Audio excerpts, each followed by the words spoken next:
Assalamualaikum warahmatullahi wabarakatuh. Perkenalkan, nama saya Nabila Sinti Aryani dengan NPM 2012-011144 ingin mempresentasikan hasil dari makalah saya yang berjudul Sikap Profesionalisme terhadap Privasi Pasien melalui Kode Etik Konfidensialiti Keperawatan, yang dimana pertama terdapat pendahuluan. Peningkatan teknologi dan informasi itu mengakibatkan munculnya media sosial semakin beragam. Dalam media sosial juga itu menjadi sarana untuk membangun interaksi sosial antara tenaga kesehatan dan masyarakat.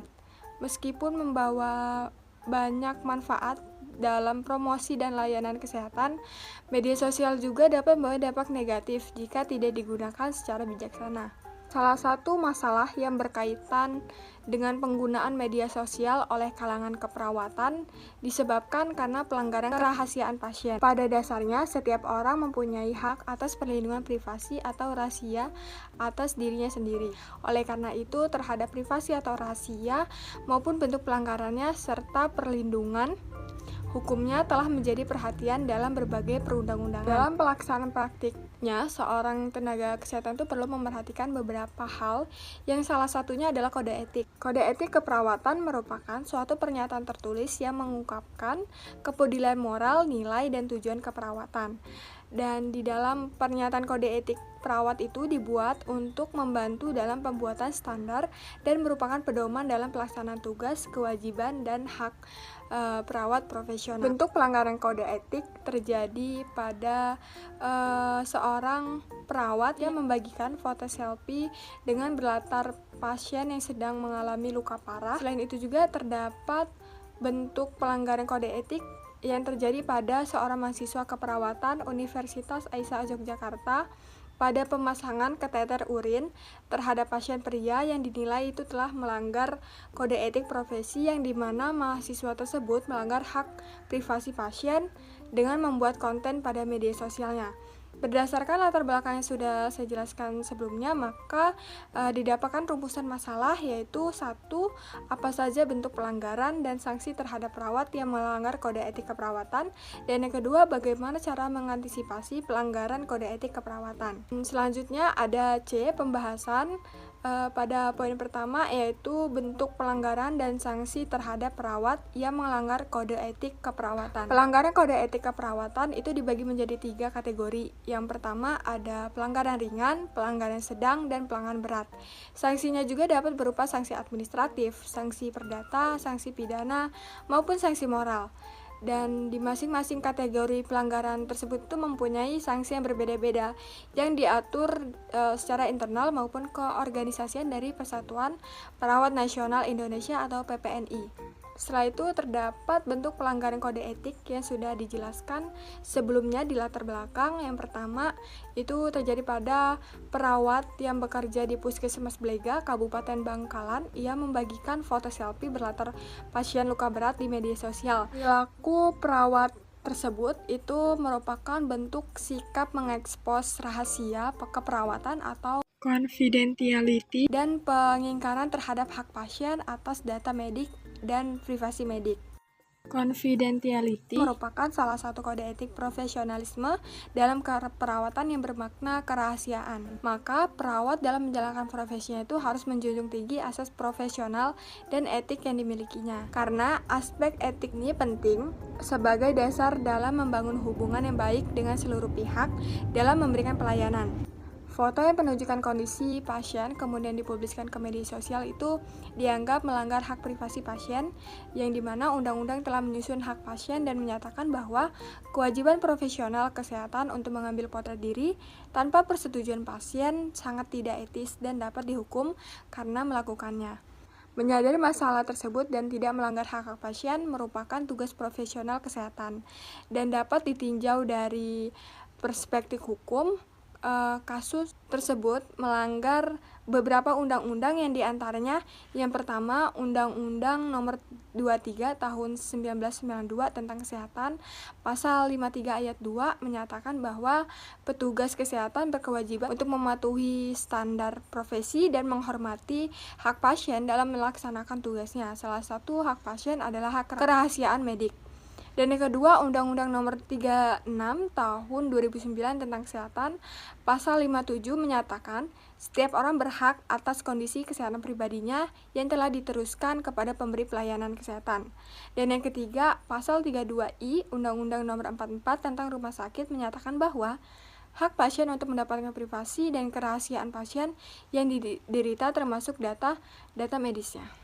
Selain kasus tersebut, terdapat bentuk pelanggaran kode etik yang dilakukan oleh seorang mahasiswa keperawatan yang mengunggah konten di salah satu platform media sosial.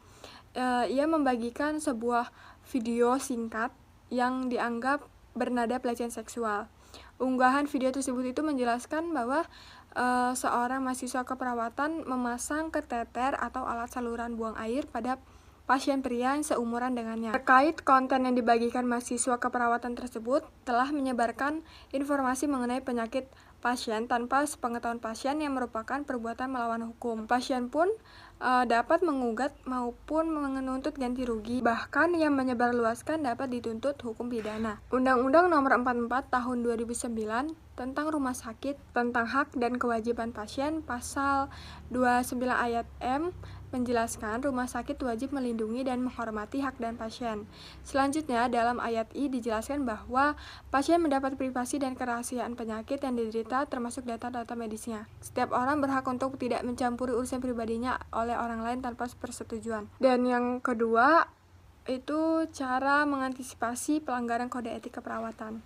Kode etik kesehatan merupakan landasan moral dan pedoman tingkah laku profesional yang dijunjung tinggi, diamalkan dan diamankan oleh setiap anggota profesi kesehatan. Aspek etika keperawatan hal yang penting bagi perawat di bidang pelayanan. Banyaknya kasus pelanggaran etik yang terjadi di Indonesia seperti kasus-kasus yang disebutkan sebelumnya dapat terjadi karena perawat kurang memperhatikan prinsip etika dalam asuhan keperawatan. Terdapat 8 prinsip etika dalam keperawatan, yaitu yang pertama otonomi, menghormati hak pasien, kedua beneficence, melakukan yang terbaik bagi pasien, yang ketiga justice, bersikap adil kepada semua pasien, keempat non-malfeasance, yaitu tidak merugikan pasien, yang kelima veracity, itu jujur kepada pasien dan keluarga, yang keenam fidelity, selalu menepati janji kepada pasien dan keluarga, ketujuh confidentiality, mampu menjaga rahasia pasien, dan yang ke-8 accountability, itu merupakan tindakan seorang pasien dapat dinilai dari berbagai kondisi. Penerapan prinsip etik penting untuk dilakukan agar tidak menimbulkan kerugian bagi pasien. Untuk mengantisipasi pelanggaran kode etik keperawatan, maka perlu menegakkan kode etik kesehatan yang dapat dilakukan dengan memberikan sanksi berupa teguran, baik lisan maupun tulisan, mengucilkan pelanggar dari kelompok profesi, atau memberlakukan tindakan hukum dengan sanksi keras. Selanjutnya, di kesimpulan dari pemaparan latar belakang, rumusan masalah maupun pembahasan, maka dapat disimpulkan bahwa aspek etik merupakan salah satu aspek yang perlu diperhatikan oleh seorang perawat maupun calon perawat, karena etik ini merupakan fondasi untuk berhubungan dengan siapapun pada saat pelaksanaan pelayanan keperawat. Etik keperawatan sendiri selain bermanfaat bagi perawat dan klien juga bermanfaat bagi pelayan kesehatan lainnya, seperti bagi rumah sakit guna meningkatkan mutu dan kualitas layanan rumah sakit. Di dalam penggunaan media sosial itu terbukti mendatangkan berbagai kegunaan dan kesempatan bagi praktik keperawatan.